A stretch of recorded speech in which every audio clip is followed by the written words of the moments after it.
வாழ்க்கையும் மாறணும்னா ஒரே வழி அண்ணாமலையார் திருவடியை பிடிச்சுக்கோங்க. அடி அண்ணாமலைக்கு போங்க. மாணிக்க வாசகர் நின்று திருவாசகம் பாடின அந்த இடத்துல போய் உட்கார்ந்து ஒரே ஒரு திருவாசகத்தை பாடுங்கள். அப்புறம் வாங்க உங்க வாழ்க்கை எப்படி மாறுதுன்னு நான் சொல்றேன். எவ்வளவு பெரிய கடன் இருந்தாலும் பரவாயில்ல, எவ்வளவு சோதனை இருந்தாலும் பரவாயில்ல, அண்ணாமலையார் திருப்பதி தெய்வம், உண்மையான தெய்வம் அண்ணாமலை. நீங்க வாழ்க்கையில எந்த இடத்துலயாவது உங்க தலைக்கு மேல ஒரு பிரச்சனை வருகிற பொழுது அதற்கான சாமி விடை காட்டியிருப்பார். நம்ம மறந்திருப்போம், ஆனா விதி மறைச்சிருக்கும். ஆனா அதை மீறி போவாங்க. விதி வலியது. அந்த விதியை வெல்வது எப்படி? அதுதான் திருமுறை. அந்த விதியை வெல்வது, அந்த விதியை மழுங்க செய்வது எது? அதுதான் நம்முடைய 12 திருமுறைகள். 12 திருமுறைகள் சிவபெருமான் வழிபாடு, சிவபூசை, சிவபூஜை பண்ணுங்க. சனிகலிங்கமாக வச்சு பூஜை பண்ணுங்க.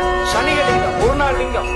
நான் அடிக்கடி சொல்றேன், தீட்சை பெற முடியலையா, லிங்கம் வச்சு பூஜை பண்ண முடியலையா, பச்சரிசி மாவு, சந்தனம், கல்கண்டு, ருத்ராட்சம் எதுவா இருந்தாலும் பரவாயில்ல, வெண்ணெய் உள்ளங்கத்தை வச்சு பூஜை பண்ணி அதை உள்ள உட்கொள்ள